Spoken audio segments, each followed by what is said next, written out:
सोनू जो कि शहर में रहता था अपने माता और पिता के साथ, वो लोग काफी खुशहाली भरी जिंदगी व्यतीत कर रहे थे।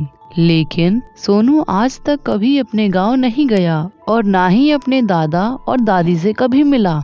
इतने सालों बाद वह पहली बार ऐसा मौका था जब सोनू अपने माता पिता के साथ अपने दादी के गांव जाने वाला था। सोनू की उम्र यही कुछ लगभग 11 साल की थी। जब भी सोनू गांव जाने की बात करता तो उसकी माँ उसे चुप करा दिया करती थी। गांव जाने के सिलसिले में इसकी माता और पिता का बहस होता रहता था, परंतु इस बार की गर्मी की छुट्टियों में ये लोग अपनी दादी के गांव ही जाएंगे और ऐसा ही हुआ। सोनू और उसके माता पिता तीनों अपनी कार में निकल पड़ते हैं और अगले दिन एक बहुत लंबा सफर तय करने के बाद आखिरकार सोनू पहली बार अपने दादी के गांव पहुंचता है। और वह गांव जा रहा होता है तो उसकी दादी के घर के कुछ दूरी पर एक बगीचा रास्ते में पड़ता है, जिससे सोनू देखता है जिसमें बहुत से बच्चे खेल रहे होते हैं। उनकी खेलने की आवाज सुनाई देती है। क्योंकि सोनू पहली बार गांव आया था तो उसकी दादी बहुत ही ज्यादा खुश थी और सोनू को देखते ही गले से लगा लेती है। दादी का वह पहला लाड प्यार जब सोनू को मिलता है तो वह बहुत ही खुश हो जाता है। एक रात जब सोनू अपने माता पिता के साथ सो रहा था तो अचानक उस खिड़की को कोई धीरे धीरे बजा रहा था। उस आवाज से जब सोनू जगता है और खिड़की के पास जाकर देखता है तो वहाँ पर एक छोटी सी लड़की थी जो कि लगभग सोनू के उम्र की थी।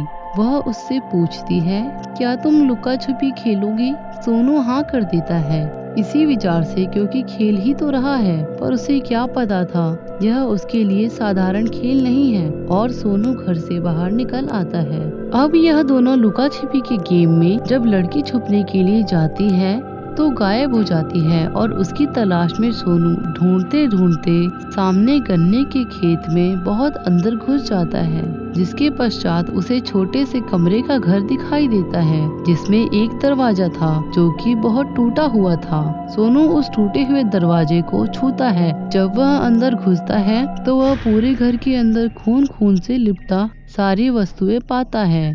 वह काफी डर जाता है।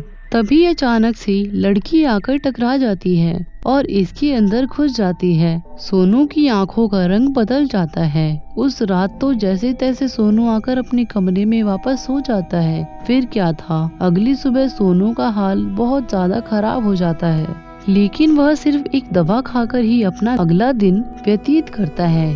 दोबारा जब रात होती है तो वह अपनी माँ से कहता है, आज मैं खाना नहीं खाऊंगा। आज मुझे खून पीना है और इंसान का मांस खाना है। यह सुनकर उसके घर के सभी सदस्य डर जाते हैं पर उसे बचकानी मजाक समझकर चुप रहने को कहते हैं। परंतु तभी सोनू की आंखें लाल हो जाती हैं और सोनू घर की अनेक वस्तुओं को इधर से उधर उठाकर फेंकने लगता है और घर से बाहर निकल जाता है।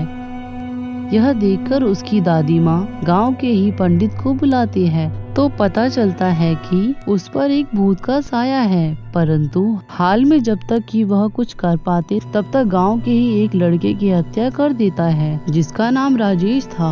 उसके बाद पकड़ में आता है और तांत्रिक विद्या से उससे बात की जाती है तो पता चलता है कि वह छोटी सी बच्ची जिसके साथ गलत किया गया और उस समय वह लड़की जिसकी हत्या हुई, राजेश ने उसे जिंदा मार दिया था। गला दबाकर उसका बदला लेने के लिए बच्ची की भूत की आत्मा सोनू के अंदर आ जाती है और अपना बदला पूरा होने की बात चली जाती है। उसके बाद सोनू अपने परिवार के साथ खुशहाली पूर्वक जीवन जीने लगता है। अगर आपको ये वीडियो अच्छी लगी तो लाइक करें और हमारी आगे की कहानियों को देखने के लिए हमारे चैनल को सब्सक्राइब भी कर ले। और हाँ दोस्तों, कमेंट करना ना भूलें।